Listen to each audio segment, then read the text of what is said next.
Decíamos que Horacio Quiroga habló por primera vez con la revista Noticias a dos periodistas, a Nicolás Leana y a Federico Mayol. Allí también dijo por primera vez esta frase que estamos viendo en pantalla ahora. Yo vi contar sobre una mesa 7 millones de dólares que Kirchner le dio a Lázaro. Nicolás Leana, uno de los autores de la nota, está aquí con nosotros. ¿Cómo estás, Nico? Bienvenido. ¿Cómo estás, Diego? Alfredo.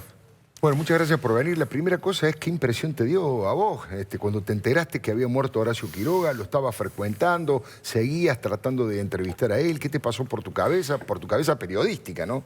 Sí, al principio impacto, digo, porque siempre una muerte, y sobre todo así repentina, sin saber al principio, no se sabía bien qué había sucedido, se sabía que había tenido un golpe, había un charco de sangre en un baño, uno empieza a sospechar lo peor.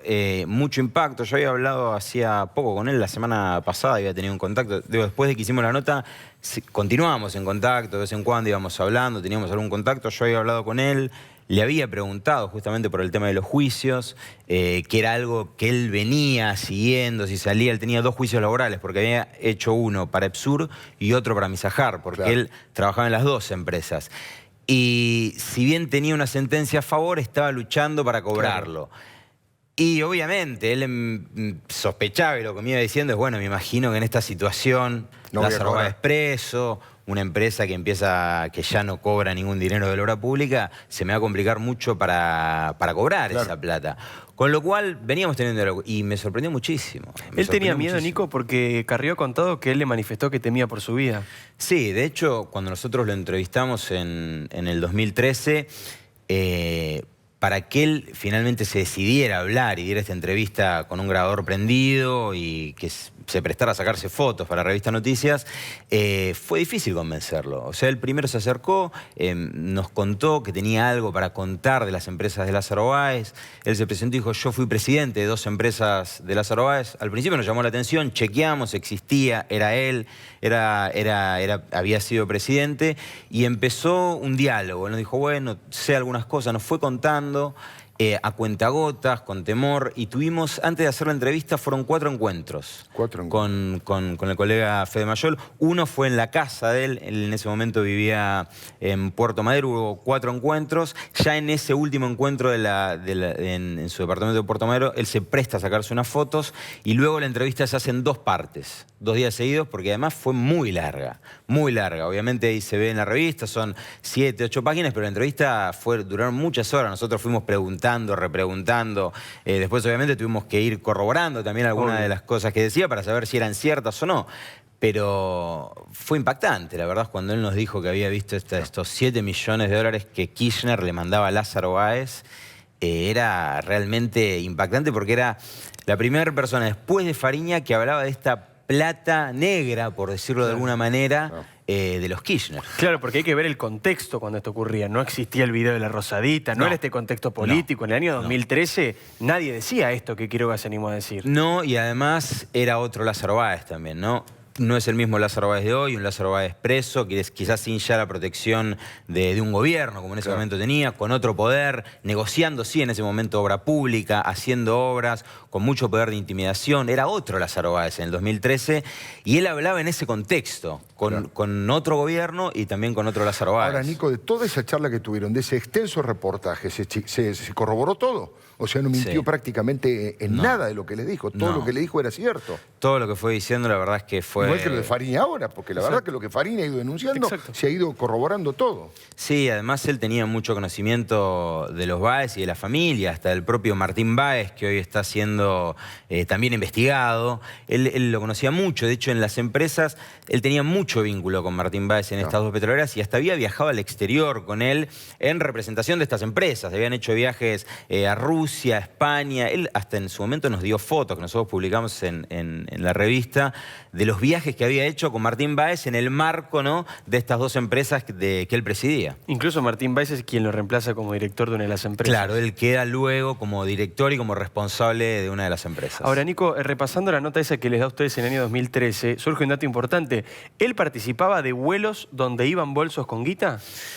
Sí, él nunca pudo saber si iban bolsos con dinero, pero él obviamente tenía su sospecha. Él nos contó que viajó muchas veces en el avión de Lázaro Báez, en los aviones que tenía, porque él obviamente era el presidente de una de las empresas, iba, venía, tenía que hacer negocios o bueno, tener reuniones. Y nos contó que había viajado muchas veces algunas veces con funcionarios, otras veces con ejecutivos, y que iban bolsos. Eso está todo contado en la nota, es realmente increíble, que iban bolsos muchas veces en estos viajes. Y de hecho nos cuenta, nosotros le empezamos a repreguntar, pero ¿usted pudo alguna vez ver si había dinero? Y dice, no, obviamente yo no lo sabría, no eran mis bolsos, pero yo una vez pregunté, ¿qué hay en esos bolsos? Y cuenta, y él se reía esto, dice, y me dijeron, hay unos corderos patagónicos. Unos corderos patagónicos. Bueno, es similar al caso de quien tiene el mismo apellido, pero no tiene nada que ver, de Miriam Quiroga, cuando pregunta por los bolsos, que Daniel Muñoz le dice, ven y tomales el peso, que en esto está lleno de billetes, ¿no? Nico, yo te quería preguntar respecto de semejante revelación. Cuando ustedes en aquel momento hablaron, ¿tuvieron alguna dificultad cuando lo publicaron? ¿Tuvieron algún problema? ¿Y él tuvo algún problema? No, nosotros no, y obviamente siempre tuvimos respaldo de la revista y tuvimos mucha libertad para trabajar. Y yo creo que él en parte se sintió aliviado. Él tenía mucho temor de hablar al principio, por eso, como contaba, estas 4 reuniones previas que tuvimos. Y en parte él creo que se impulsa a hablar y después un poco nos dice, porque él se da cuenta que hablando y mostrándose también podía tener cierta protección. Claro. O sea, su cara iba a ser conocida, ya iba a dejar de tener, de estar, no sé, en secreto, que algo le pasara. Él sospechaba que hablando podía tener algún tipo de resguardo. Y obviamente él se había ido muy mal de la empresa. Y también él nos contó en algún momento que él había dado mucha bronca, porque esto es post-Fariña, ¿no? Claro. Que había salido una nota en algún momento donde él entendía que quizá Pérez Gadín le estaba mandando algún tipo de señal, claro, ¿no? Porque como que deslizaban que él podría haber tenido algún acto... Aclaremos, Daniel Pérez Gadín, contador de Lázaro Báez, hoy detenido con Lázaro Báez, en la cárcel de Ezeiza. Detenido y procesado. Claro, él sospechaba que Pérez Gadín estaba mandando algunas señales como para ensuciarlo a él. Y él dice, fue como un límite, nos dijo en un momento. Yo trabajé ahí, era un tipo que tenía una expertise, me llamaron para eso y ahora me fui mal, me echaron como un perro y ahora encima me quieren ensuciar. Estaba como muy enojado con ese tema, a la vez obviamente tenía temor, pero él sentía como que no puede ser que encima de que me echaron todo, ahora quieran hablar mal de mí. Claro, ahora, pero además creo que le costó que lo desalojaron de la casa. Sí, sí. ¿Él vivía en una casa que era de la empresa? Sí, él como tenía un cargo directivo, él era presidente de estas 2 empresas, en su momento Austral le pagaba un departamento, como suele pasar en muchas empresas privadas. Sí, claro. Un departamento que estaba en Puerto Madero, ubicado en Puerto Madero. Él cuando lo echan, lo intentan desalojarlo, él mete algunos amparos en la justicia porque era la única vivienda que en ese momento tenía, además se había quedado sin un ingreso y se va dilatando esa situación. Y lo que es increíble es que cuando nosotros hacemos la nota y sale publicada, de hecho un día antes, porque la revista Noticias suele estar los sábados en los kioscos, el viernes, ya cuando la tapa se empezaba a difundir y se sabía, lo desalojan. Cae intempestivamente a la mañana un operativo, con un camión de mudanza, con una orden judicial, y lo desalojan. De hecho, él en ese momento nos llama y dice, mira, me están desalojando, como bastante desesperado. Y fuimos hasta el departamento y grabamos toda esa situación. Sí. Tenemos el video para mostrarlo, ¿no? En el momento en que lo desalojaban justamente a Quiroga, después de haber denunciado por primera vez que había dinero en efectivo, bolsos con plata, lo desalojaban de su casa, así estaba. Háganlo de la puerta para afuera. Hablen ahí afuera. Déjenme la puerta. Pero es una cosa media. No está terminado. No, está empezado porque yo ya lo empecé y como se termina, se termina. No, pero entonces usted lo está dando por terminado antes, pues no me deja entrar gente a mi casa. Si yo quiero hablar con ellos en mi dormitorio, ¿no puedo? No, hable afuera. Acá pueden entrar nada más los que yo quiero. Entonces, bien. Quédese afuera bien. O... Está bien, yo me quedaré afuera. ¿Quién es el oficial de... Sí, estamos llamando a la prefectura para que saque toda esa gente que no queríamos hacer, lo vamos a tener que hacer. ¿Qué pasó, Horacio? Sí, me están desalojando. ¿Por qué te están desalojando? Y por todo lo que ya hablamos, ¿no? De esta situación generada con Lázaro Báez. Y este es un desalojo de realidad de Austral Construcciones. Es impresionante, ¿eh? Sabes que es muy conmovedor el tipo quebrado, ¿no? La cara que tiene, el miedo, el pánico que tiene. Se ve que los conocía bien y efectivamente siente un temor, porque hoy le decía yo a Nico en la radio, Diego, que supongamos que sí es cierto todo lo que se sospecha, en el sentido que le dio un paro cardíaco, se cayó en el baño, por eso tiene el traumatismo en la cabeza y la sangre. Supongamos que haya muerto simplemente por un accidente vascular. Lo que en la Argentina, los periodistas, parte de la opinión pública, los oyentes de las radios, inmediatamente empezaron a pensar o en un suicidio inducido o en un crimen, porque, bueno, eso solo ya es un dato preocupante. Estamos en la Argentina post-Nisman. Claro, no solo por lo que pasó con Alberto Nisman, sino, bueno, en el caso con Arpeza, en el sur, en su momento la doctora Carrió también denunció una muerte realmente, un asesinato realmente terrible.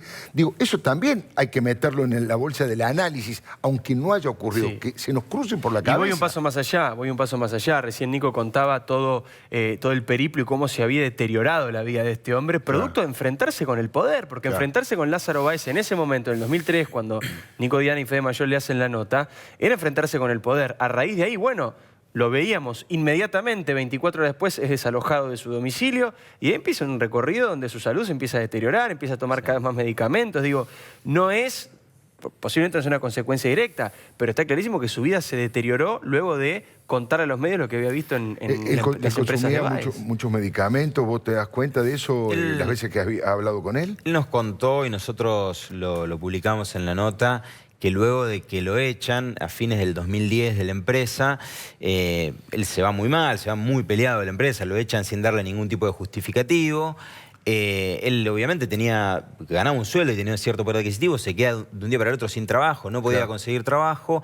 Y además en la empresa, él nos cuenta que le empiezan a decir, no digas nada, cállate la boca, algunos... No te conviene hablar, claro. Ya está, seguí de largo. Y él nos contó que producto de eso estaba muy estresado y que en ese momento hizo una consulta a un equipo de psiquiatras porque él se sentía muy mal y le diagnosticaron una especie de depresión y que estaba tomando en ese momento, posterior a que lo echaran, estuvo tomando algún tipo de medicación para sentirse mejor, que le habían diagnosticado un equipo de psiquiatras. Todo esto, como decíamos, después de haberse enfrentado a Báez. Sí. O sea, bueno, este es un punto de inflexión en la vida de este señor, ¿no? Sí, digamos, enfrentarse con Lázaro Báez le produjo consecuencias. Yo no, pero ¿alguno de ustedes dos tiene alguna información nueva, algo novedoso respecto de lo que pasó con el hijo? El hijo estaba presente cuando el padre falleció. 12 años. Llegó después. Hay algunas fuentes que hablan de 10 años, otros dicen que 12 años.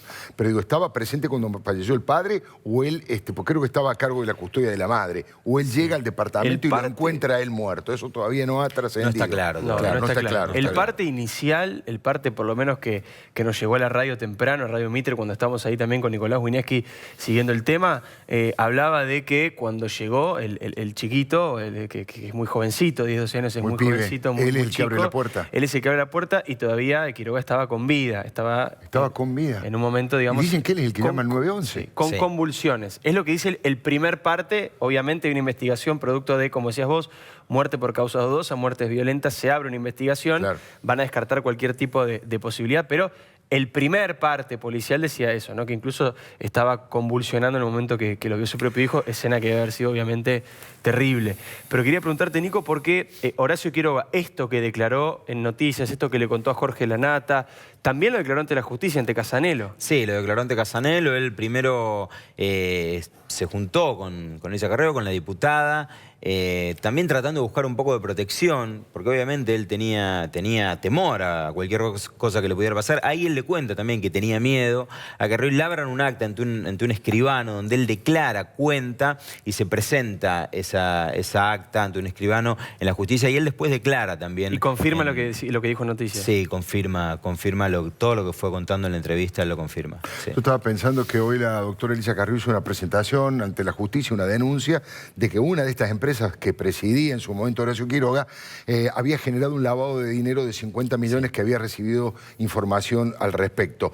O me contabas que esto fue posterior al despido, porque ya no era más presidente Horacio Quiroga cuando se produce este lavado. Es decir, ¿el presidente quién era? ¿Martín Báez? Sí, este supuesto lavado se produce en el 2012. Él deja a fines del 2010 de presidir EPSUR, que es la que se está investigando por un supuesto lavado de 50 millones de pesos. La maniobra era muy sencilla, pedían préstamos, una mutual que ingresaban a EPSUR y bueno, se justificaba un dinero que en realidad no existía para tratar de lavar activos. Esta denuncia es posterior, en 2012, él ya no estaba ahí en la empresa. Y de hecho, lo que él nos fue narrando es que a él lo contratan en su momento por su expertise. Era una persona que había estado siempre vinculada al mundo de la energía, el petróleo, y lo llaman cuando Néstor Kirchner, el kirchnerismo, le adjudican estas áreas petroleras a Lázaro Báez en el 2007. Y él empieza a trabajar y empieza a presentar planes de trabajo. O sea, era su expertise para hacer exploraciones y nunca llegaba el dinero, nunca llegaba el dinero, nunca llegaba, hasta que en un momento, que es cuando él ve ese dinero, le dicen, va a venir la plata. Y hay un personaje central que aparece ahí, que es quien le dice que va a venir la plata, que es Osvaldo Sanfelice. Claro, el socio de Máximo Kirchner en la inmobiliaria histórica de la familia. No quiero exagerar, para cerrar esta nota, y te agradecemos mucho que hayas venido, no quiero exagerar, pero digo, ¿cómo decirlo respetuosamente y sin una grosería? Tampoco creo que haya sido un héroe, pero digo, había que tener los cojones bien puestos en el 2010 para pelearse con Néstor Kirchner y con Lázaro Báez. En ese momento gozaban del mayor de los poderes y de las impunidades. Y este señor tuvo el coraje y la valentía de hablar con dos periodistas independientes de la revista Noticias y luego de hacer una declaración a Antonio Escribano, y me parece que a esta altura merece un mínimo reconocimiento porque no todo el mundo actuó así. Todavía hoy hay gente que no se anima a hablar. Todavía hoy hay gente que no se anima a hablar. Y en el 2013 habló con la revista Noticias. Claro, exactamente. Así que me parece que tiene un valor muy especial. Muchas gracias por haber venido, Nico. Gracias, Alfredo. Muy valioso tu testimonio.